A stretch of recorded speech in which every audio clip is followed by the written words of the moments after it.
So what I wanted to do today is, if you don't know, maybe you do, maybe you don't. If you don't know, Francesca Albanese, the special rapporteur for the occupied Palestinian human rights in the occupied Palestinian territory, has released her third latest report on the genocide unfolding in um, in Palestine, not just in Gaza at this point, I think.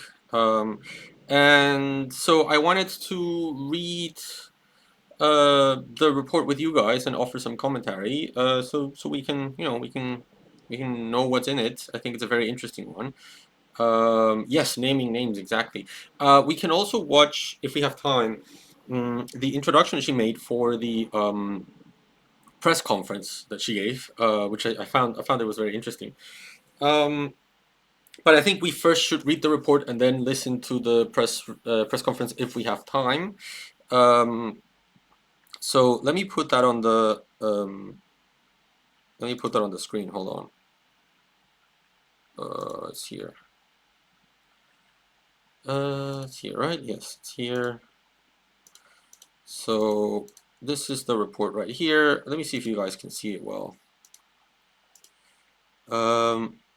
I think it could be a little bigger. Hold on. Is this better? I think this is too big already. Yeah, too big already. Oh, but this is narrower. Okay, cool. Hey Jartov, how are you? Yeah, so this is better, I think. Let me see if you guys can see this properly. Yeah, I think you can read that. Okay. So yeah, the what I wanted to do today was sit down for a minute and read the highlights of this report. It's not really 39 pages. There's an annex, so it's a little bit less than that. And we're not going to read it all, of course. You sort of um, you sort of know how we do this before. We've read other reports together. We go like, I've already given this a quick read. What we do is we just read specific portions and get the highlights out. Quick reading, if you will, and then we can watch the press release if we have time. Um, am I getting that joke, Chirimbolo? No es lo mismo dos tazas de té. Uh, I I know where you're going. I think in Peru we use different terms. Um, I don't know. I think I know what you're trying to do, but I don't know if I know the Uruguayan jargon here. Yeah. So feel free to explain in further detail. So let's get straight to it because like I don't have a lot of time. I have about an hour. So let's try and do this. Let's read Francesca Albanese's latest report. So as you can see here, this is a report. It's the advanced edited version. So like I don't think it's going to change from this. It's the one she shared. And it is report from economy of occupation to economy of genocide. So really quickly, the summary says, in the present report, the Special Rapporteur on the situation of human rights in the Palestinian territories occupied since 1967. Okay, Chirimboto. Sure. Investigates the corporate machinery sustaining the Israeli settler colonial project of displacement and replacement of the Palestinians in the occupied territory. While political leaders and governments shirk their obligations, far too many corporate entities have profited from the Israeli economy of illegal occupation and part in now genocide. The complicity exposed by the report is just the tip of the iceberg. Ending it will not happen without holding the private sector accountable, including its executives. International law recognizes varying degrees of responsibility, each requiring scrutiny and accountability, particularly in this case, where a people's self-determination and very existence are at stake. This is a necessary step to end the genocide and dismantle the global system that has allowed it. So the big important thing here is that usually under international law, corporations are not generally seen as subjects of international law, right? So they don't, according to some, they don't have independent legal obligations under international law.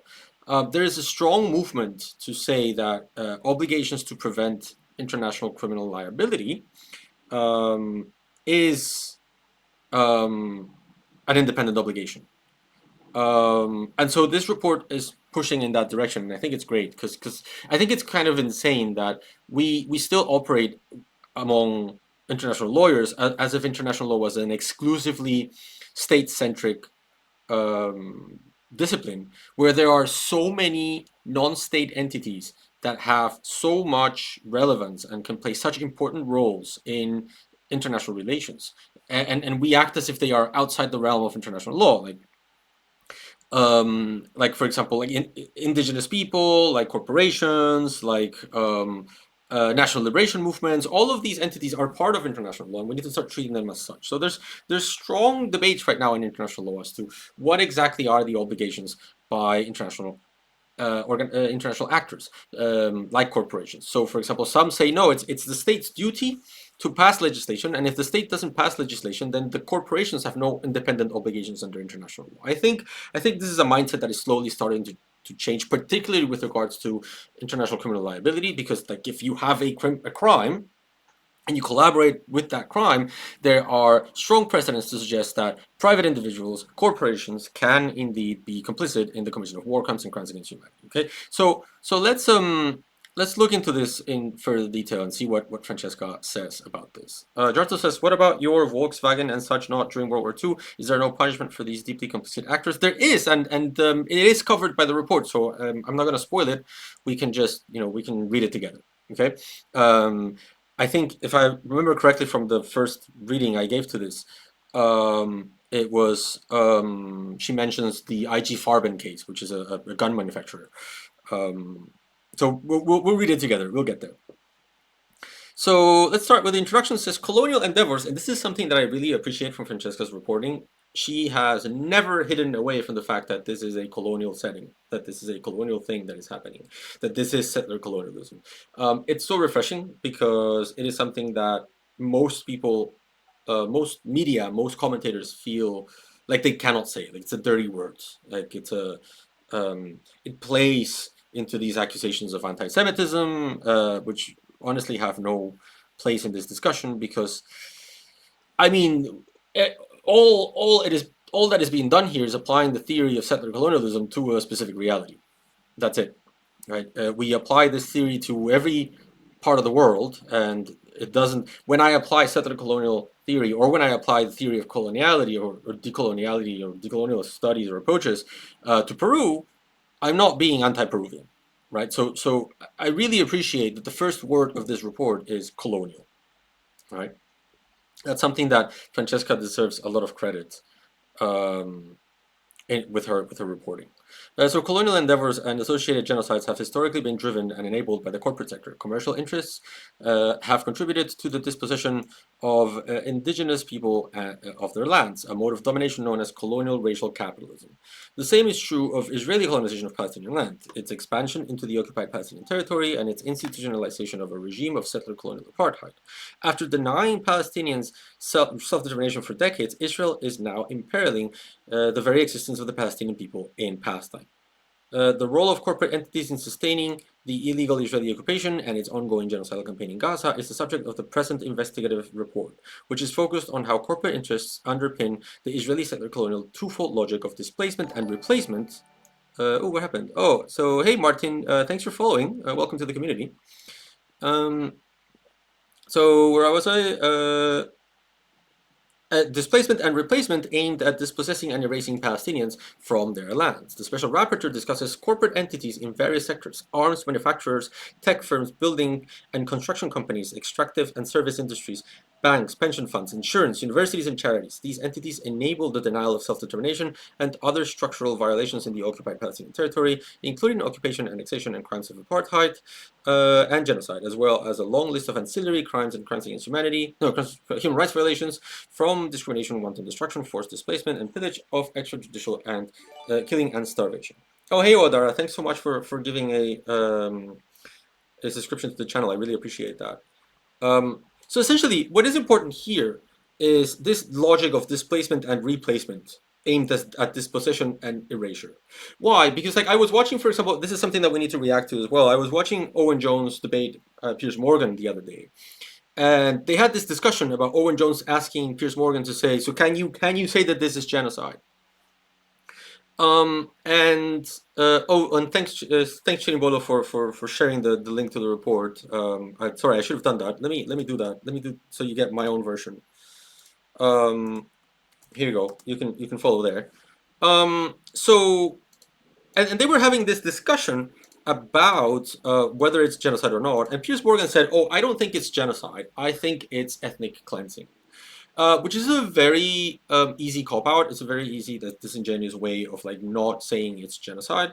But ethnic cleansing is a set of behaviors. It's not a specific crime. Ethnic cleansing can be a war crime, can be a crime against humanity, or can be a genocide.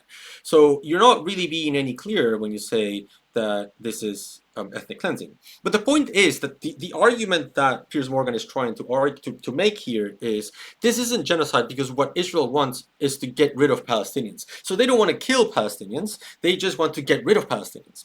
And that's not the definition of genocide. Genocide is not does not require killing. You can commit genocide without killing a single person.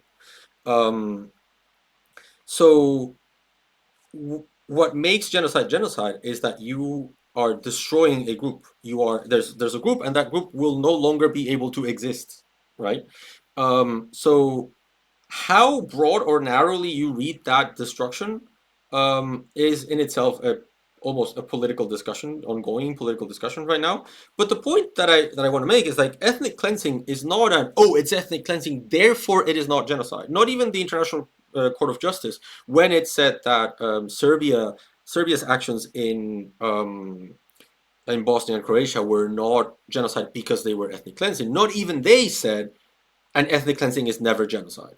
Ethnic cleansing can absolutely be genocide if it is done with intent to destroy. And the point here is that what Israel wants is to destroy the capacity of Palestinians of being a national group that exists in Palestine so that they can be displaced and replaced in those territories, like they're doing in the West Bank, right? So that is why it's a genocide. And it is important to state so. Jean says, is ethnic cleansing just an European cop-out to avoid saying genocide? Ethnic cleansing is actually a term that was invented by Serbian genocidaires. To say we're not really genociding, we're only ethnic cleansing. And the fact that the international community has embraced the term to such a degree is problematic. Like, I, I, I think that if we're going to talk about emptying territory of people, using ethnic cleansing is, I mean, right now it exists and there's nothing to do about it. It's the way we talk. But it is kind of messed up that it comes from Serbian genocidaires saying we're not really genociding. Right? So you can absolutely talk about ethnic cleansing. I'm not saying don't talk about ethnic cleansing, but be aware that ethnic cleansing is not in itself a crime. It's like saying ethnic cleansing is like saying this person died at the hands of this other person. That doesn't tell me if that was murder, if that was a negligent homicide, if that was what manslaughter. What was that? You're only describing a conduct. You're not typifying that conduct as a crime. So when anyone tells you, oh, this is just ethnic cleansing, you need to tell them, okay, but what crime is this ethnic cleansing configuring? And in this case, because there's an intent to destroy, this ethnic cleansing is configuring a genocide. It is subjecting Palestinians to conditions of life that will render Palestinians' capacity to exist in Palestine as impossible, whether because they're being killed or because they are being displaced. It doesn't really matter. The group exists, and then all of a sudden, through policies that mean to destroy the group, they no longer can exist as a group. That is genocidal logic. Yes, Jartov, it was during the Serbian genocide. And yes, Serbs were also much less open about their plans compared to the Knesset. Absolutely. Um, So the special rapporteur here discusses corporate entities in various sectors. Oh, we've read this. Had proper human rights due diligence been undertaken, corporate entities would have long ago disengaged from Israeli occupation. Instead, post-October 2023, corporate actors have contributed to the acceleration of the displacement replacement process throughout the military campaign that has pulverized Gaza and displaced the largest number of Palestinians in the West Bank since 1967. While it is impossible to fully capture the scale, I should say this idea of a human rights due diligence. This comes from the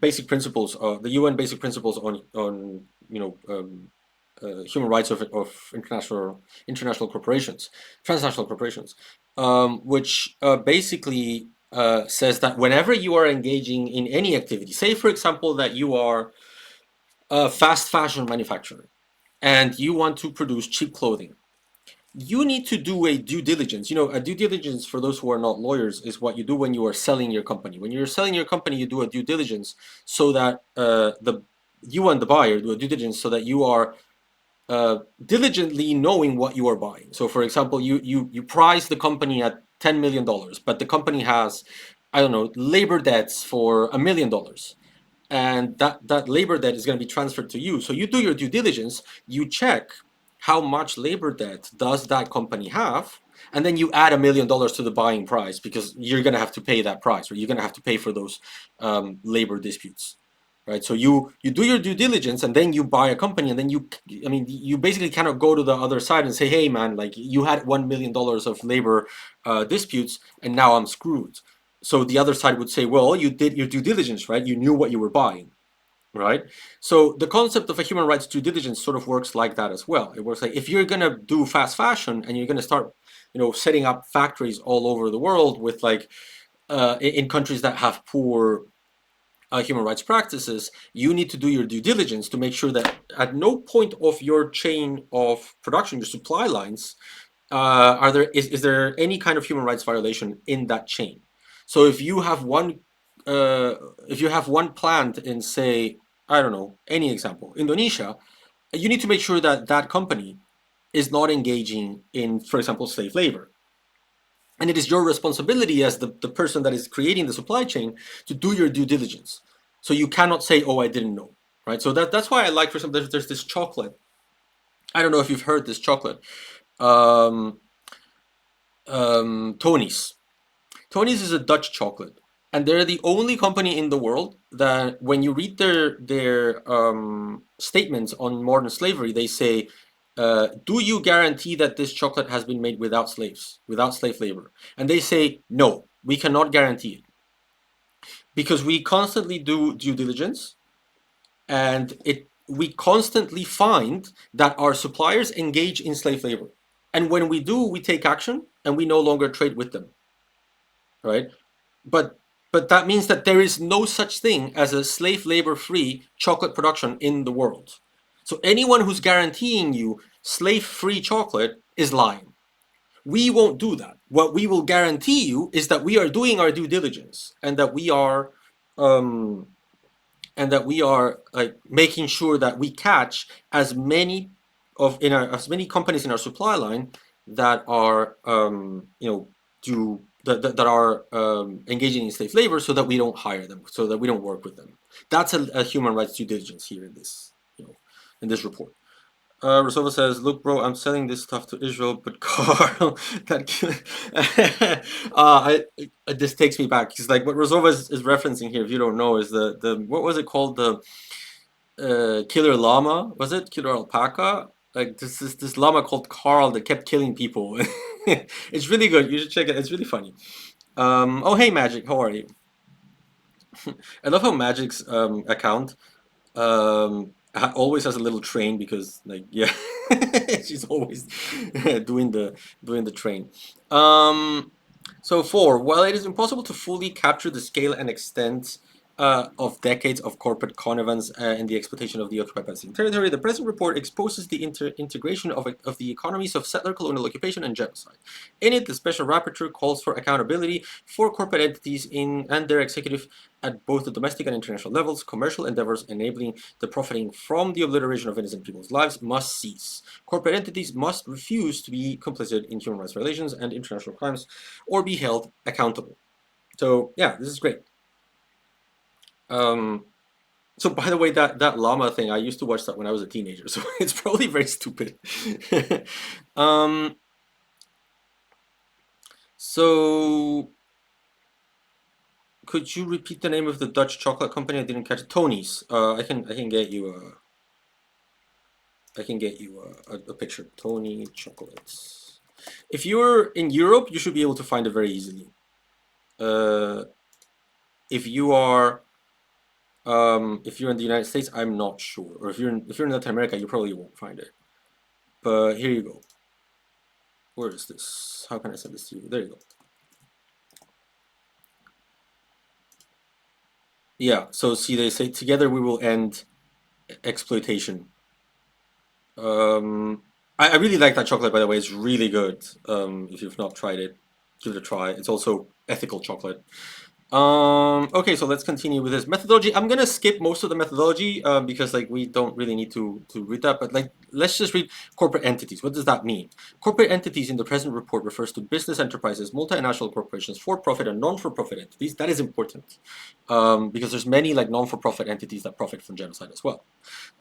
Whether private or public or state-owned, corporate responsibility applies regardless of the size, sector, operational context, ownership, and structure of the entity.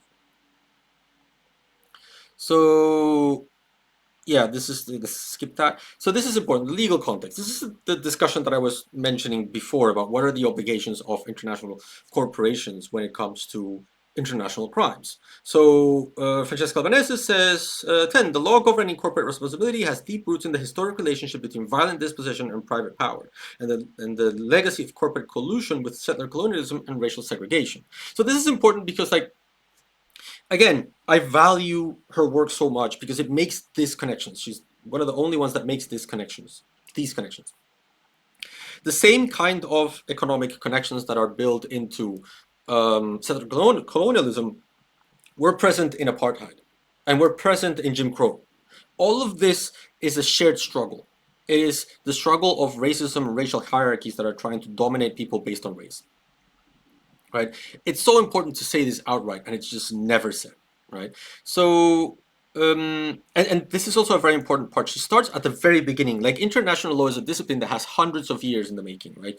And corporations have played a massive role in colonialism ever since international law was first introduced in the 1500s.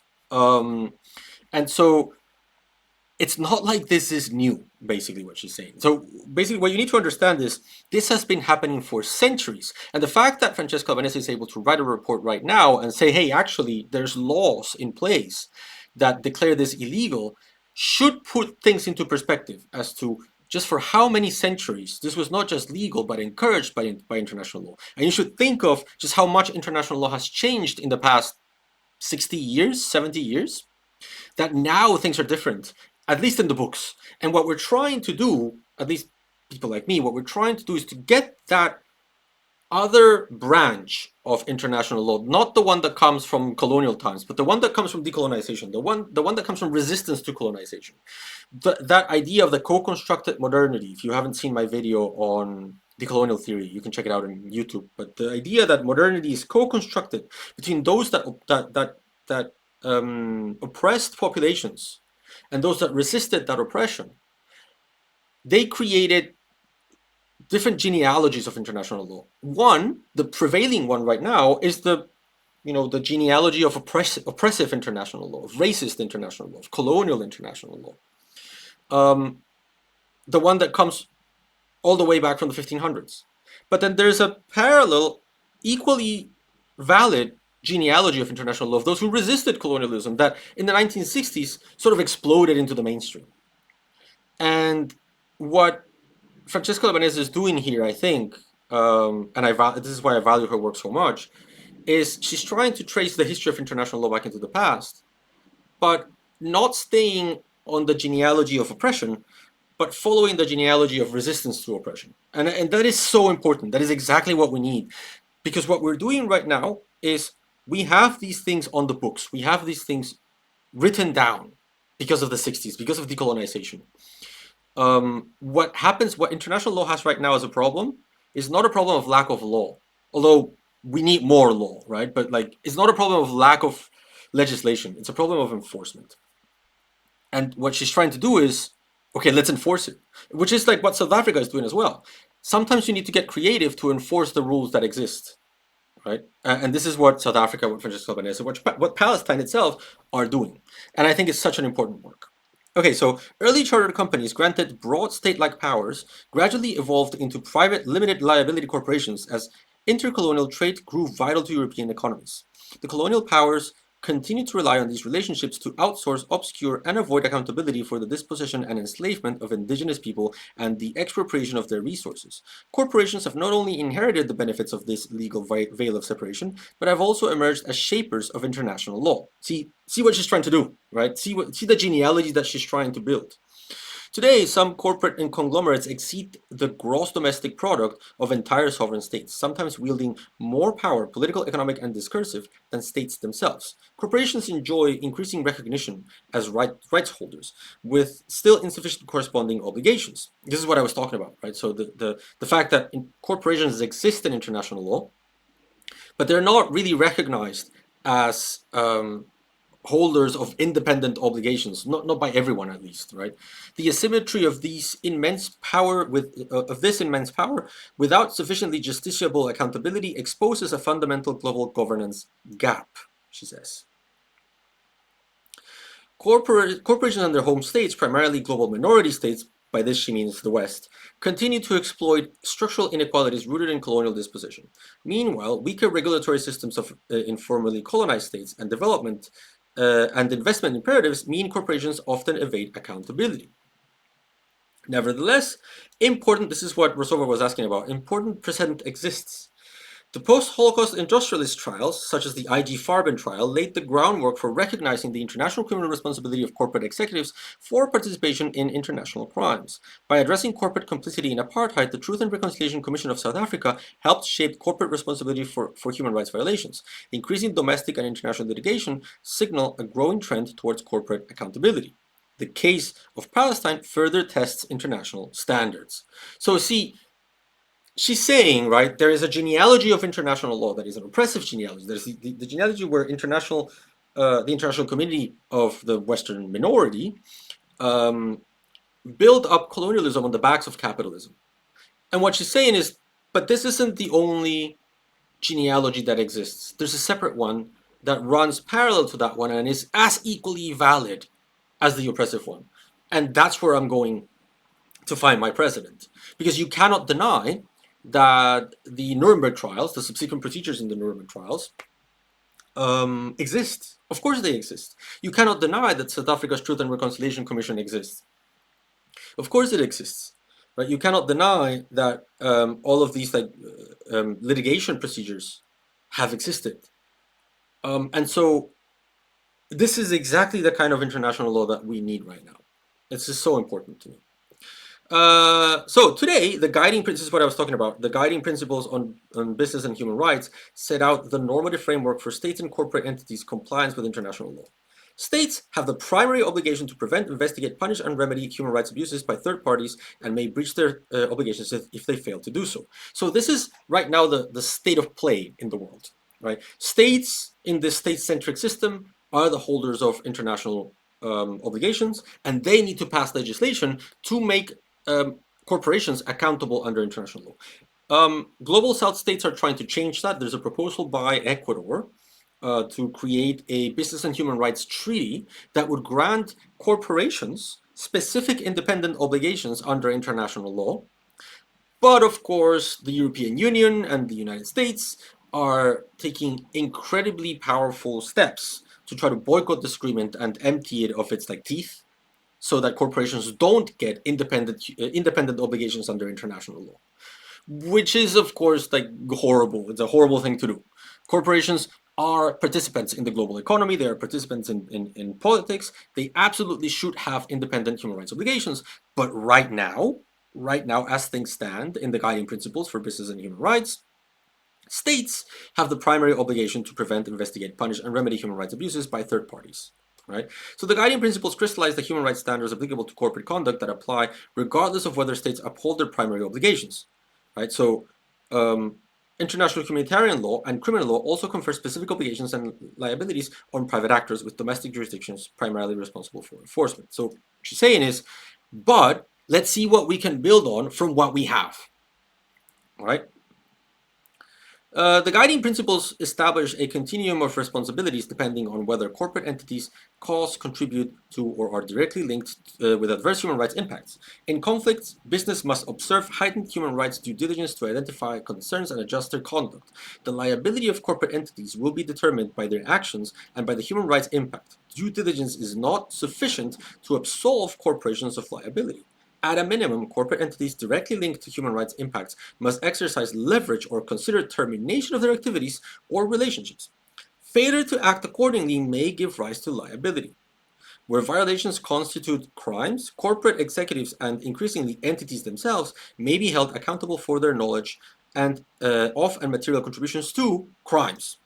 Right. So what she's saying is, yes, states are the primary recipients of obligations under international law, but this doesn't excuse corporations from doing their own due diligence so that they don't end up being complicit with crimes. So it's one thing to say you have corporate responsibility as a company independently. It's another one to say you should not worry about international criminal law, about war crimes, about crimes against humanity, when you are engaged not just in existing as a company, but you are engaged in a conflict where war crimes are being discussed, where war crimes are being committed, then you have an obligation not to participate in them, not to coadjuvate into them, right? Not to make them easier, let's say. Hey Bernhard, we're reading Francesca Albanese's latest report on corporate accountability in Gaza. So in the occupied Palestinian territory, building on decades of documented human rights violations and crimes, recent judicial developments leave no room for doubt that corporate engagement with any component of the occupation is connected with violations of US Kogan's norms and international crimes. See Annex. Citing racial segregation and apartheid violations of the right to self-determination and the prohibition on the use of force, the International Court of Justice unequivocally affirmed the illegality of the presence of Israel, including its military presence, colonies, and its infrastructure and resource control. I love that she says colonies, not settlements. Like, this is the proper name. Settlement is the Israeli term. Furthermore, the atrocities committed since October 2023 triggered proceedings for genocide before the International Court of Justice and for war crimes and crimes against humanity before the International Criminal Court. The International Court of Justice has ordered Israel to stop creating life-destroying conditions and recently reminded states of their international obligations to avoid transferring arms that might be used to violate international conventions. So basically what this is saying is you are on notice. You know that there are international crimes being committed in Israel because Israel's conduct is illegal, right, in the occupied territory, but also because when the International Court of Justice issued provisional measures about this, then there's a even if you want to engage in this whole stupid discussion about whether the International Court of Justice actually did say that there was a plausible genocide or not, even if you want to argue that it didn't, even though like it sort of did, you still have to accept that there is a risk, a reasonable risk, that in 6 years' time, the ICJ will say that this was a genocide. And from the moment that there is a risk of committing Jus Kogan's violations of international law, your obligations not to be complicit in them is triggered. I don't know what happened to my camera that is so blurry. Okay, good. So 19. These decisions take place on corporate entities a prima facie responsibility to not engage and or to withdraw totally and unconditionally from any associated dealings and to ensure that any engagement with Palestinians enable their self-determination. Where corporate entities continue their activities and relationships with Israel, with its economy, military and public and private sectors connected to the occupied Palestinian territory, they may be found to have knowingly contributed to A. Violations of the Palestinian right to self-determination, B. Annexation of Palestinian territory, maintenance of an unlawful occupation, and therefore the crime of aggression, and associated human rights violations, C. The crime of apartheid and genocide, D. Other ancillary crimes and violations. Both criminal and civil laws in various jurisdictions can be invoked to hold corporate entities or their executives accountable for violations of human rights and or crimes under international law. Right, so this is the legal landscape that the report is setting out. So on the one hand, it is accepting that there are limitations with the state of international law, but on the other one is saying, sure, Corporate accountability has its own limitations, but armed conflict, crimes against humanity, aggression, genocide, they don't. We can go back all the way to the Nuremberg Tribunal and the Nuremberg subsequent procedures to determine that companies are not exempt from being complicit in genocide, in war crimes, in crimes against humanity. And the obligation to not be complicit in them is already triggered. You didn't really need the ICJ and ICC to know this. But since now they are involved, absolutely you are on notice and you need to stop contributing, you need to stop being complicit with these international crimes, right? Okay, let's continue. From the economy of settler colonial occupation to the economy of genocide. So settler colonialism involves extraction and profit from and colonization of land through the expulsion of its owners. In Palestine, historically, companies have driven and enabled the process of displacement and replacement of the Arab population, foundational to the logic of settler colonial erasure. The Jewish National Fund, a land purchasing corporate entity founded in 1901, helped plan and carry out the gradual removal of Arab Palestinians, which intensified with the Nakba and has continued ever since. Increasingly, aided by corporate entities, Israel has pursued Palestinian dispossession and displacement, especially after 1967. The corporate sector has materially contributed to this endeavor by providing Israel with the weapons and machinery required to destroy homes, schools, hospitals, places of leisure and worship, livelihoods and productive assets, such as olive groves and orchards, to segregate and control communities and to restrict access to natural resources. By helping to militarize and incentivize Israel's illegal Israeli presence in the occupied Palestinian territory, the corporate sector has contributed to the creation of the conditions for Palestinian ethnic cleansing. So, Rosova, who is this person, and why do you think it would violate TOS? Please don't violate TOS, or don't make me violate TOS. I am not a big account. They will ban me. So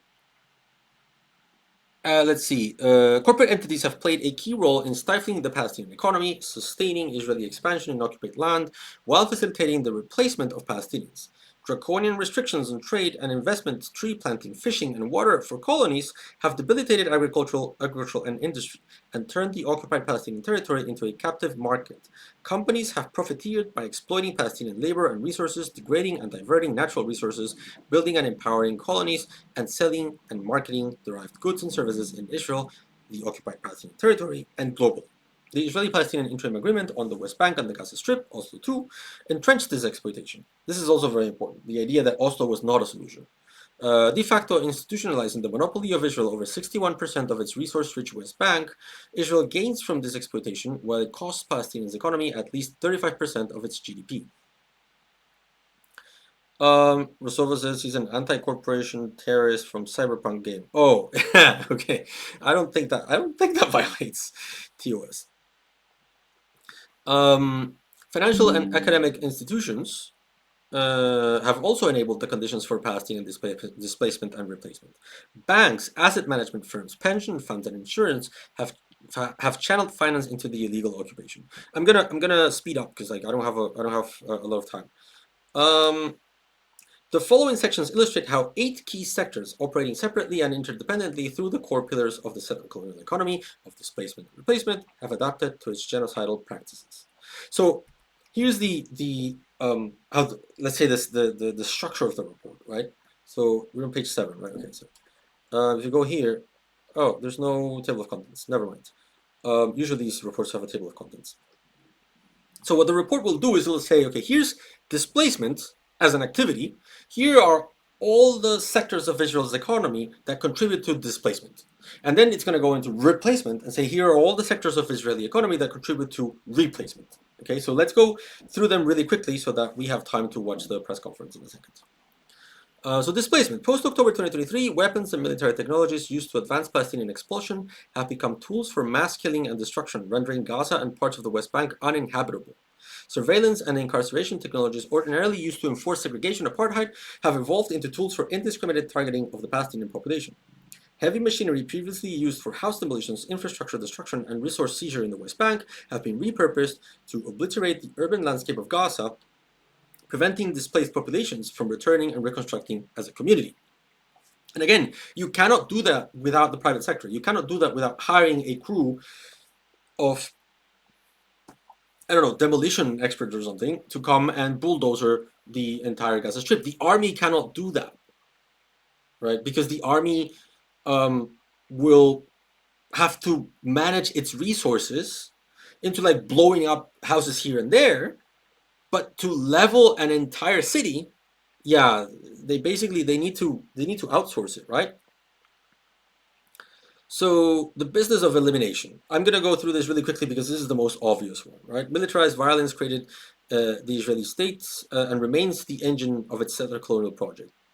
Israeli and international weapons manufacturers have developed increasingly effective systems to drive Palestinians off of their lands. The military-industrial complex has become the economic backbone of the state. Between 2020 and 2024, Israel was the eighth largest armed explorer in the world. The two most prominent Israeli weapons companies, Elbit Systems and state-owned Israel Aerospace Industries, are among the top 50 arms manufacturers globally. This is crazy. International partnerships providing weaponry and technical support have enhanced Israeli capacity to perpetuate apartheid, and recently to sustain the assault on Gaza. Israel benefits from the largest ever defense procurement program for the F-35 fighter jet, led by the United States-based Lockheed Martin, alongside at least 1,650 other companies, including Italian manufacturer Leonardo and 8 states. So again, this was recently a battle that was lost in the UK to get the UK to not send replacement parts to the F-35 program, right? So this is the most obvious one, right? Companies that are providing Israel with F-35s are contributing to the genocide, and drones as well, right? Hold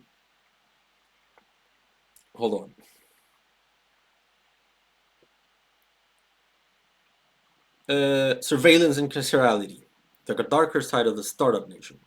So repression of Palestinians has become progressively automated, with tech companies providing dual-use infrastructure to integrate mass data collection and surveillance, while profiting from the unique testing ground for military technology offered by the occupied Palestinian territory.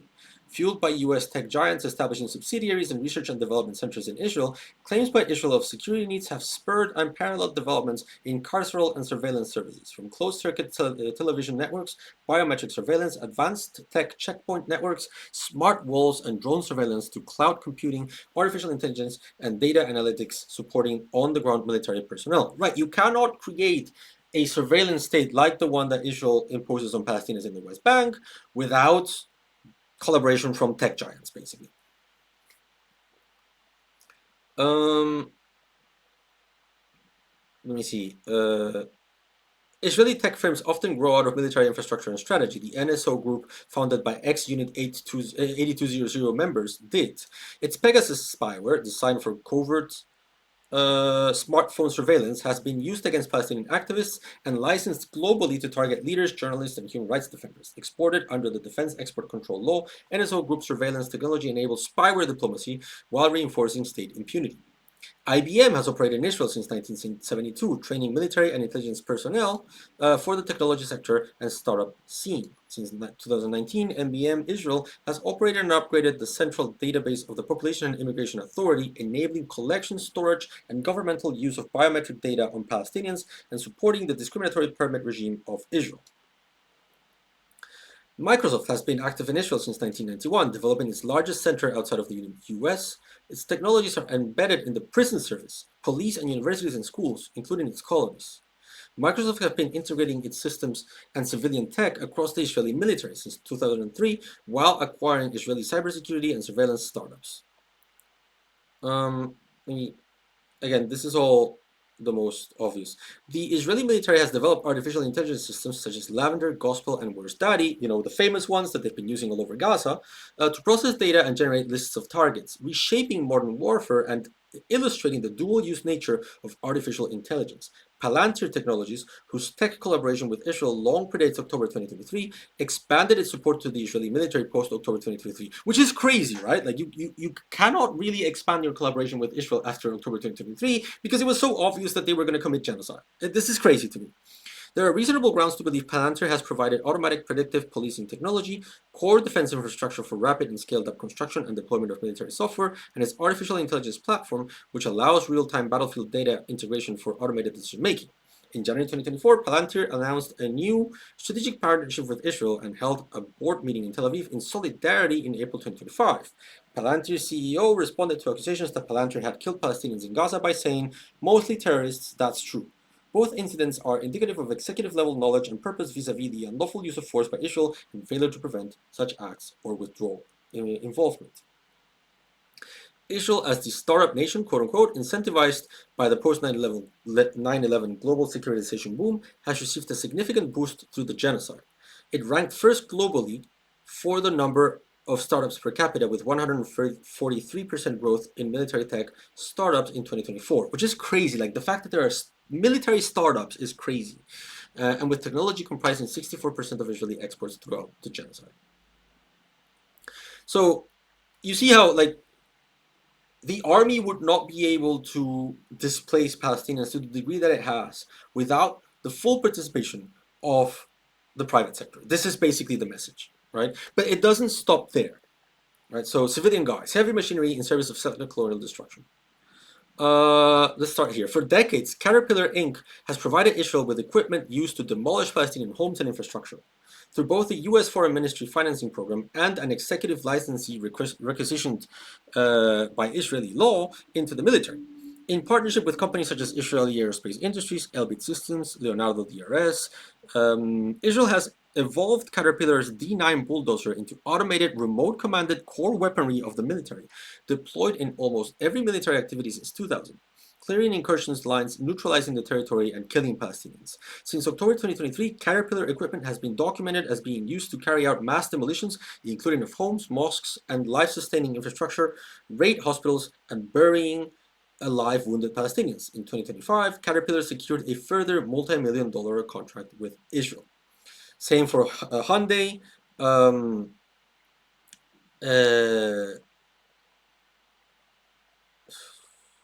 Yeah, so again, you cannot, if your Caterpillar bulldozers are being used to destroy homes, then as a company, you need to do something, right?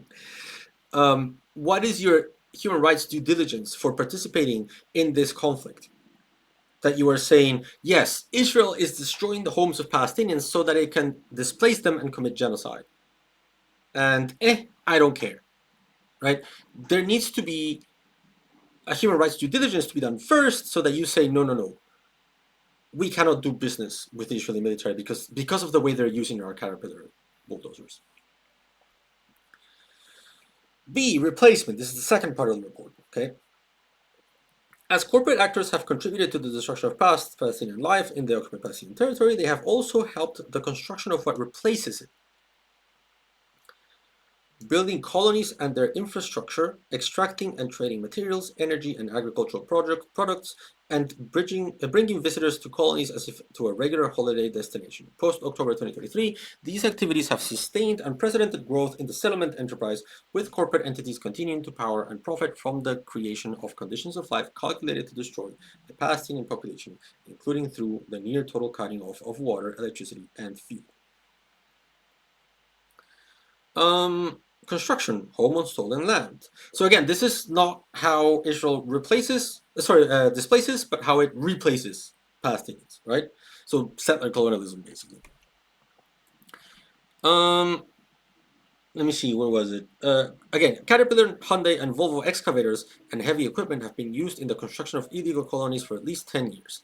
The German Heidelberg Materials AG, through its subsidiary Hanson Israel, has contributed to the pillage of millions of tons of dolomite rock from the Nahal Rabba quarry on land seized from Palestinian villages in the West Bank. In 2018, Hanson Israel won a public tender to supply materials from that quarry for colony construction, and has since nearly exhausted the quarry, prompting ongoing expansion requests. So it's not just about building, it's also about extracting natural resources. So there's more here. I'm gonna move quickly because I don't have enough time to do this. So you have people constructing settlements, And then then we go into natural resources. The grip on natural resources, the incubator of conditions of life calculated to destroy. Which is interesting, right? The idea is that if you take all the natural resources that a people would use to survive and then they die as a result, you're sort of creating conditions of life that are destroying them. So, um, when Israeli Defense Minister Gallant ordered a complete siege on Gaza on October 2023, instantly cutting off water, electricity, and fuel, this engineered dependency, designed to displace and control life, was operationalized for genocide. Those supplies have never been fully restored, contributing to the deliberate creation of conditions of life calculated to bring about the destruction of Palestinians as a group. This is also why the grip on resources in the West Bank, tightened after October 2023, cannot be viewed on isolation from the destruction unfolding in Gaza. So this is the thing, right? So what this is saying is, if today, let's say Mexico and the United States go to war, the US cannot say, oh, I'm going to cut all water to Mexico. But Israel could do that to Gaza, to Palestine. The reason why, it's because it has produced a situation like that. So this is why the ICJ says that Israel is still an occupying power in Gaza, because it still retains effective control over large areas of Gaza and the West Bank, of course. So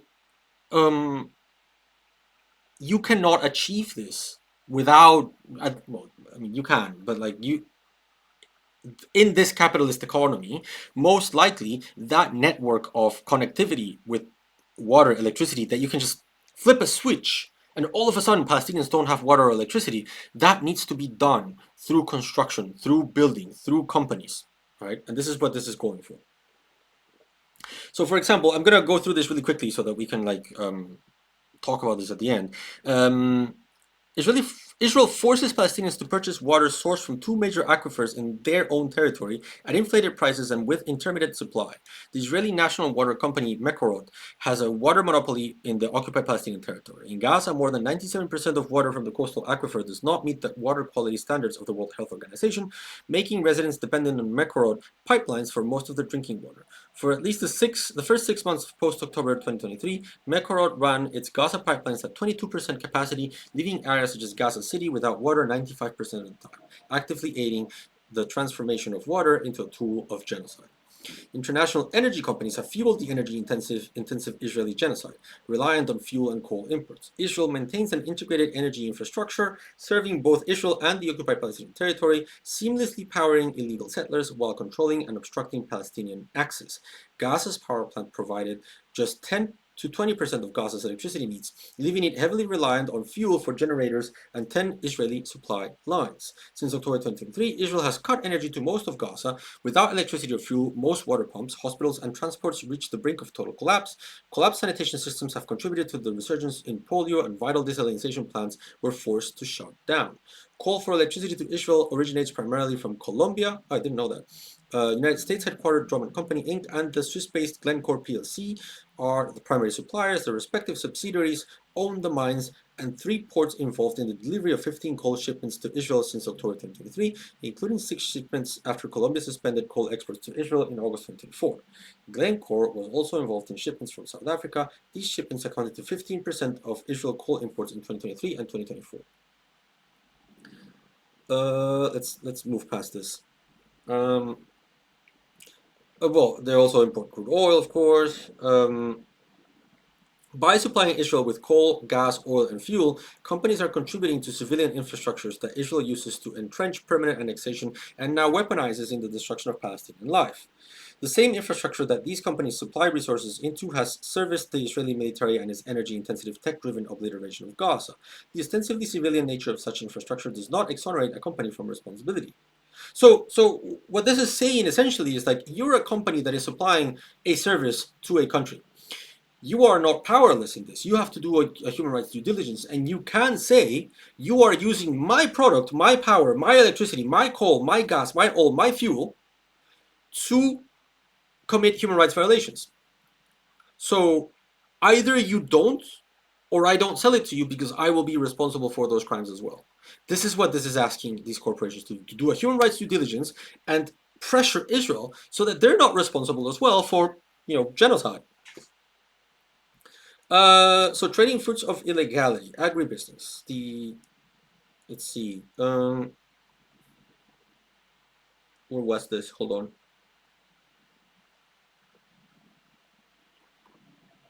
Right here, Tenuva, the largest food conglomerate in Israel, now majority owned by the Chinese Bright Food Group, has fueled and benefited from land dispossession. Tenuva chairman recognized that agriculture in general and dairy farming in particular are a strategic resource and a significant pillar in the settlement enterprise. Israel has used kibbutzim and agricultural outposts to seize Palestinian land and replace Palestinians.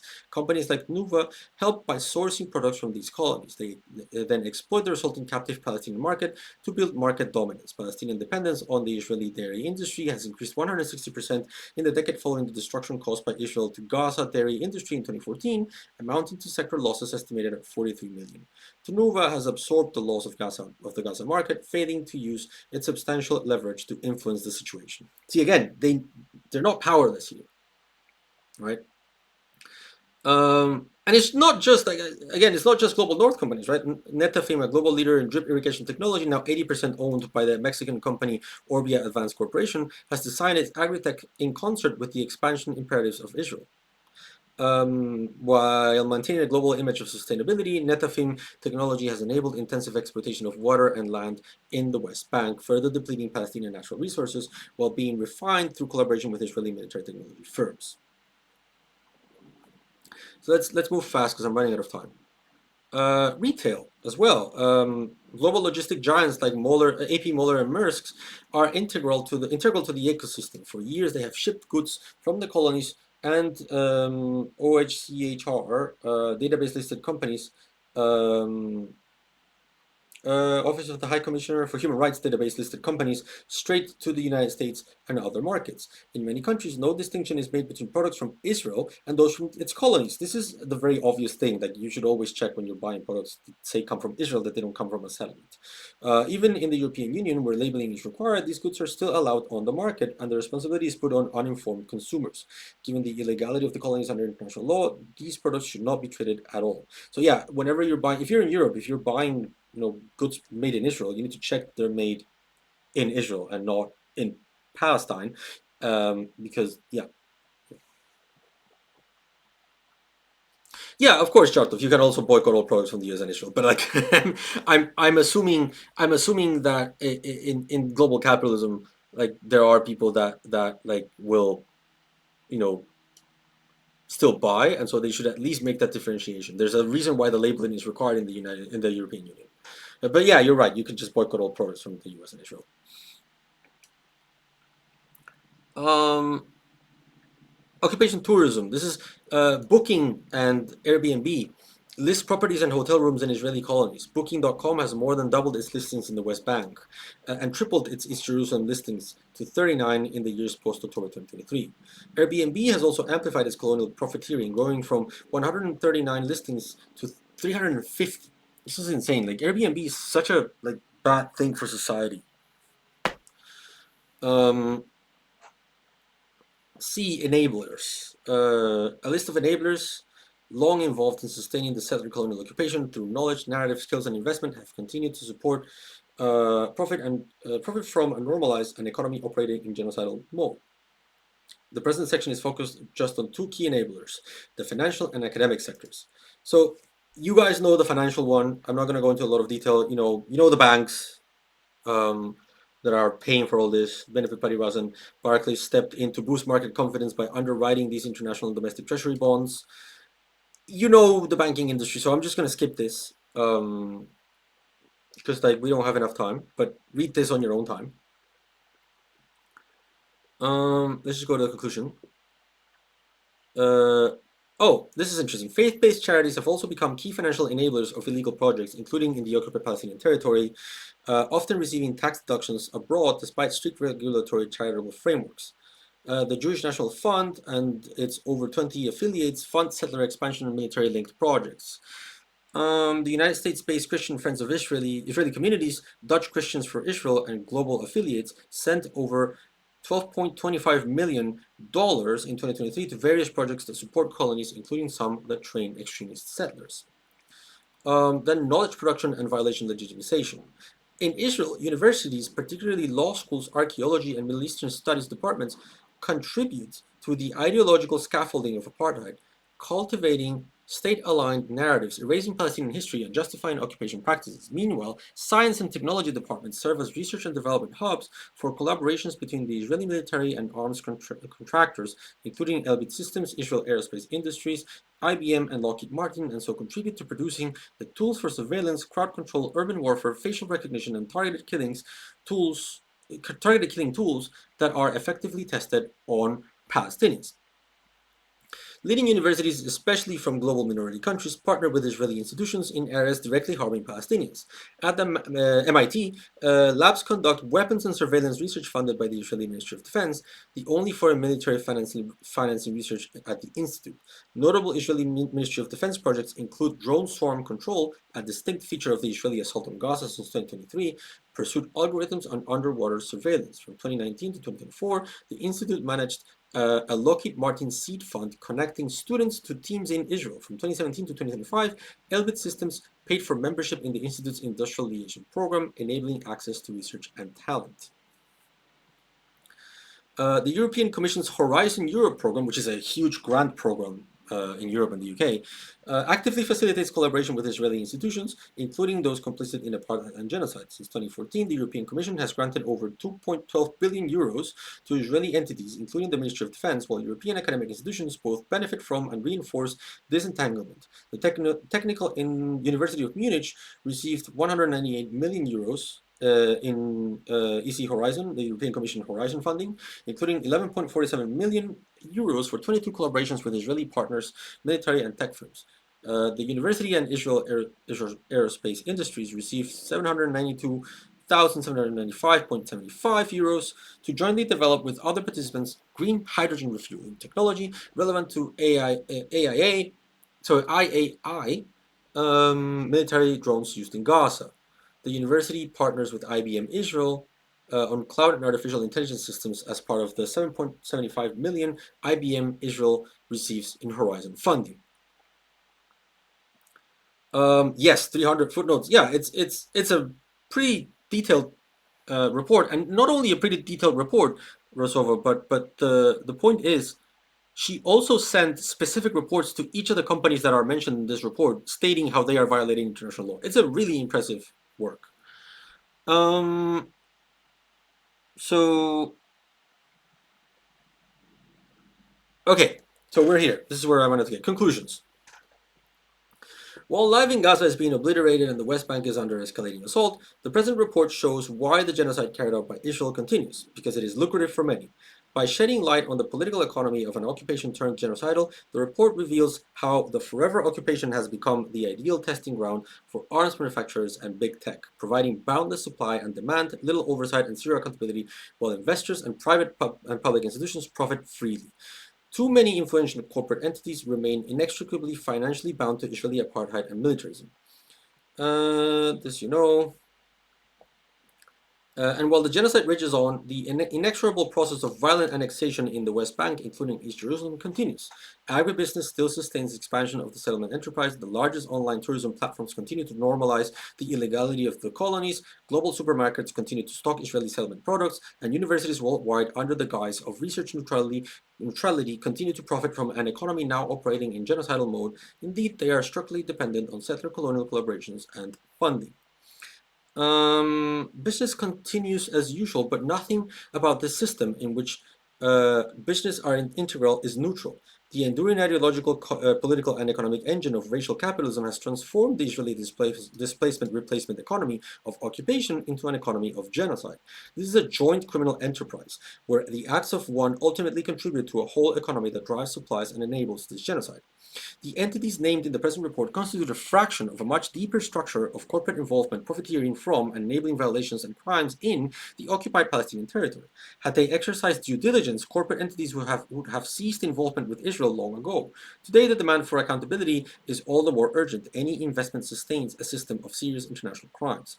Business and human rights obligations cannot be isolated from the Israeli illegal settler colonial enterprise in the occupied Palestinian territory, which now functions as a genocidal machine, despite the International Court of Justice having ordered that it be fully and unconditionally dismantled. Corporate relations with Israel must cease until the occupation and apartheid end and reparations are made. The corporate sector, including its executives, must be held to account as a necessary step towards ending the genocide and disassembling the global system of racialized capitalism that underpin it. Yeah, essentially, you are not neutral. You have a role to play. You can shape Israeli behavior, and you can decide not to collaborate with the genocide. So, recommendations. The special rapporteur urges member states to impose sanctions and a full arms embargo on Israel, to suspend or prevent all trade agreements and investment relations, to enforce accountability, including that corporate entities face legal consequences, and to corporate entities, it recommends to promptly cease all business activities and terminate relationships directly linked with, contributing to, and causing human rights violations and international crimes against the Palestinian people, to pay reparations to the Palestinian people.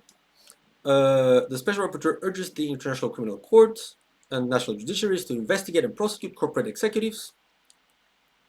The United Nations should comply with the ICJ advisory opinion and include all entities involved in Israeli unlawful occupation in the OHCHR database.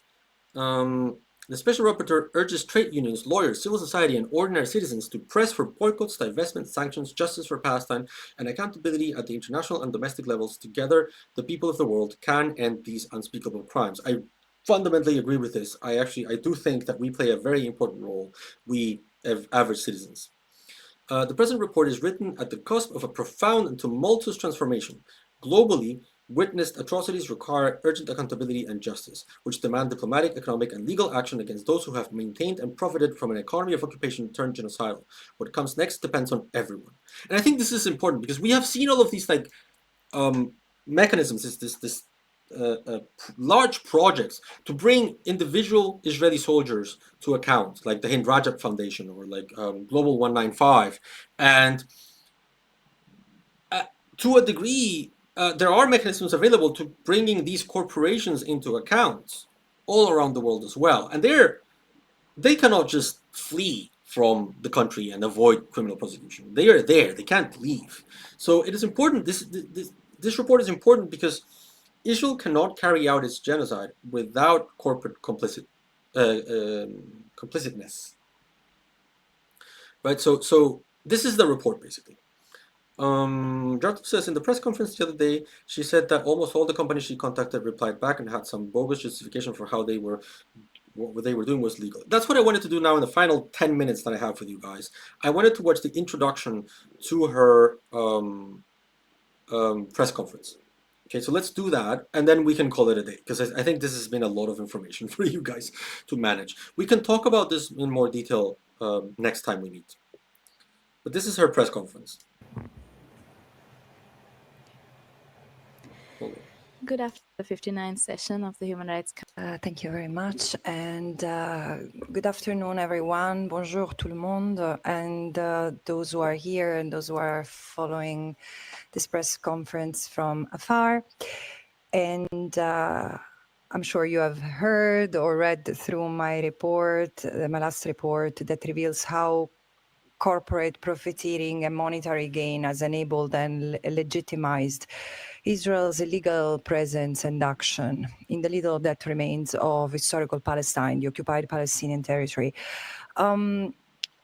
What I'm going to tell you paints a very grim picture. In many respects, I could have written this report 2 years ago, and it would have been a fair exposure of the economy of the occupation, made of two pillars: a pillar of displacement, a pillar of replacement, held together by an ecosystem of enablers, from financial actors to institutional knowledge production actors like universities and even charities. So the system is such that today I say Palestine is a crime scene. And actually, if it were... Why doesn't every home in the UK have brand new solar panels? The number one reason is That was weird. A crime scene, it would have the fingerprints of all of us through what we purchase, which company we choose to insure as an insurer for our car or our home, and the banks where we put our money, the investments we make, and so on and so forth. And even universities where we go, where we teach, of which we are alumni, including those who silence debate around Palestine, claiming that there is not enough balance when denouncing genocide. And by the way, both Oh, sorry, me Lara. and Agnes Calamar, for what concerned the appalling decision of the University of Bern not to host a debate, I mean, we were open to the university to invite any pro-genocide scholar they could find. It's their decision just to silence the debate. However, if the genocide has not stopped, it's not just because there has always been an economy of the occupation. It's because the economy of the occupation has turned into an economy of genocide. And so there have been people and organizations that have profited from the violence, the killing, the maiming, the destruction in Gaza and in other parts of the occupied Palestinian territory, because it's not that the Palestinians in the West Bank and East Jerusalem are having the happiest time of their life as we speak. In the past 20 months, while the Israeli army, and accompanied by settlers, was devastating Palestinian lives and landscapes, the Tel Aviv Stock Exchange soared by 213%, amassing over 220 billion in market gains, including 76.8 billion US dollars in the past month alone. So clearly, for some, genocide is profitable. So what has happened is that the infrastructure that was profiting from the economy of the occupation has transformed and assisted Israel in this evolution. The report I just presented builds on a database of over 1,000 entities that I didn't have the time to investigate with the depth and to analyze from a legal point of view with the rigor that I have for 48 companies, along with their parents, subsidiaries, franchisees, licensees, and consortium partners across the sectors. However, if you read this report as a list, as another database, which my report doesn't intend it to be, I would have failed. I would fail. My report exposes a system, something that is so structural and so widespread and so systemic that there is no possibility to fix it and redress it. It is to be dismantled. And, had businesses and had the corporate sector observed due diligence, had it honored its commitment to do due diligence, even before October 7, 2023, he would have disengaged completely and totally from its entanglement with the Israeli economy. Because, first of all, it's a fiction that there is a line dividing, separating the good Israel within Israel and the bad Israel in the occupied territory. No, the economy is one. Israel's economy is one and one only, and encapsulates the colonies. The colonies do not exist because some fringy part of the Israeli society is pioneering into the wild, wild West Bank. No. It's because this is resolving the housing crisis in Israel. These people live and thrive within a system that is so connected, that is part of the Israeli state. And also, this is you can see that evidently when you look at the water grid, on the electricity grid. The occupied Palestinian territory does not exist as separate from Israel. So, I mean, member states can continue to reassure themselves that they might, à la limite, prevent settlement goods from circulating in their markets. But this is not enough. Actually, it's just it will be another face-saving solution. Because, excuse me, when sanctions were imposed on apartheid South Africa, was it because of the crimes and the violence and the racism and the discrimination and the apartheid that South Africa was imposing on its non-white population, or for just what South Africa was doing in the Bantustan? Do you understand the performance of stupidity that we've all been part of for decades? And now it's the time to stop. If 60,000 people killed do not push us to taking seriously international obligations, then we're really, really beyond the pale. So here's what I conclude. There is no possibility to stepping out of this situation other than for member states to do what the International Court of Justice demands through its ruling and through its provisional measures. Imposing an arms embargo immediately is not about asking for a ceasefire. This is not a war. This is a genocidal campaign. And it's clear. And now it's either carried out under the pretense of humanitarian food distribution. This is a death trap.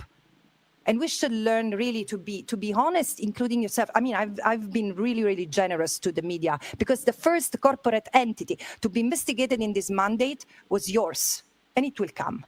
But again, now it's time for an arms embargo, and it's time for businesses to cut ties with Israel. The very fact of engaging in something that concerns and translates into economic gain and profits, it's problematic. Lest the companies and their executives are ready to face responsibility and even criminal liability. Thank you. Right. So I wanted to show you that because there's been a stupid trend on social media that is accusing her of promoting the genocide of Israelis because of this speech that she just gave. And it is just, yeah, stupid, right? So the idea is that, if you're calling for the destruction of Israel's economy, then Israelis will die, and therefore this is genocidal. Which is so hypocritical for accountants and people that have ignored the genocide of Palestinians and are now calling for supposed genocide of Israelis by calling corporations to account for, their violations of existing law. Right? Yeah. Look at Cuba. Yeah. I mean, an blockade by the U.S. that needs to end, of course. And so it shows just how desperate the situation is on the side of like Israeli pro-Israel and Zionist actors, right? If you're listening to this and you're concluding that this is a call for genocide, then you are so out of arguments, you have so little to say that can sway people that you are just trying some shock value here. Because obviously what she's talking about is that corporations have a duty not to engage with violations of international humanitarian law. And so they need to pressure Israel to cut to not use their products in unlawful ways or cut ties. That does not mean that Israelis should be killed in the streets or something like that. This is just stupid. It is corporations should not participate in human rights violations. If they are, they need to tell Israel to not do it and pressure it and effect the change that is needed for them to lawfully operate in Israel. That is the point. That is the point, that this pressure can change reality and move Israel away from genocide and apartheid. And if it doesn't, then everyone should go to jail. Simple as that. If you see genocide in this press conference, then I'm sorry, you are that desperate, you are so out of arguments, and quite frankly, it's pathetic and you deserve no serious engagement, right?